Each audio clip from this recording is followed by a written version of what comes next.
रमज़ानुल मुबारक की आमद है और ये इरशाद फरमाएँ कि रमज़ान की तैयारी रमज़ान से पहले किस तरह करें? हमारे यहाँ तो तैयारी आम तौर पर माल कमाने के एतबार से होती है। मुख्तलिफ़ किस्म के डिज़ाइन के सूट जो हैं वो आर्डर कर दिए गए होंगे दुकानदारों ने, कौन से सूट बेचने हैं, शूज़ हैं उनके लिए, और मुख्तलिफ़ किस्म की तैयारियाँ तो बहरहाल हमारे यहाँ शुरू हो जाती हैं। बहुत से लोग जो है वो खाने पीने की चीज़ें ये तैयार करके रखेंगे कि रमज़ान में बाहर निकलना मुश्किल हो जाएगा।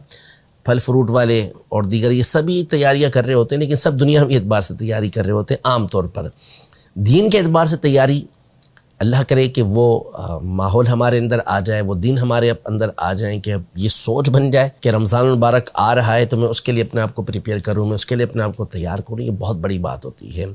सहाबा किराम अलैहिम रिज़वान का ये मामूल था। शाबानुल मुअज़्ज़म के अंदर सारे काम निपटा लिया करते थे।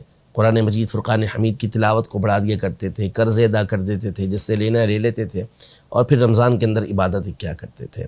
तो असल ये होना चाहिए कि जिस चीज़ की हमें पहले से आदत होती है फिर उसे करना आसान हो जाता है। बंदा एक चीज़ का आदी हो तो फिर बाद में उसे करने में मुश्किल नहीं होती। जैसे हज पर जाते हैं तो ये मशवरे दिए जाते हैं कि भाई फ़लाँ किस्म की चप्पल जब आप लें तो उसको पहनकर अपने आप को आदी बना लें, ताकि फिर आप जब वहाँ जाएंगे हज पर तो ये चप्पल पहनकर फिर आप चल सकेंगे। कुछ पैदल चलने की आदत बना लें कि तवाफ़ में चलना पड़ेगा, मिना अरफात के अंदर चलना पड़ेगा, तो यूँ चलने की आदत होगी तो आपको आसानी रहेगी। लेकिन असल ये है कि आप अपने आप को इबादत का भी तो आदी बनाएं, क्योंकि आप पढ़ने के आदी होंगे तो फिर वहाँ पर खड़े होकर नवाफिल पढ़ना आपके लिए आसान होगा।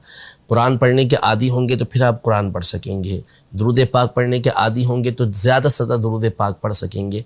लेकिन इन चीज़ों की आदत ही नहीं होगी, अचानक जाके शुरू करेंगे तो फिर आपको थोड़ी मुश्किल पेश आएगी। तो इसी तरह रमज़ान मुबारक के आने से पहले अपना एक आप जहन बना लें कि मैंने रमज़ान के अंदर ये इबादतें लाजमी करनी है, और उसके लिए पहले से आप तैयारी करना शुरू कर दें। कुरान मजीद फ़ुरक़ान हमीद की अभी से तिलावत करना शुरू कर दें। दुरूद पाक की तादाद मुकर्रर कर लें, जैसे 700 मरतबा दुरूद पाक पढ़ना शाबान में, इसकी फजीलत भी आई है तो उसको पढ़ना शुरू कर दें।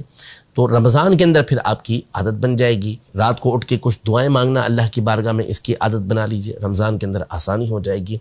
तो अभी से इबादतें करना शुरू करेंगे थोड़ी थोड़ी करके, तो इंशाअल्लाह रमज़ान के अंदर इसमें आपके लिए आसानी पैदा हो जाएगी।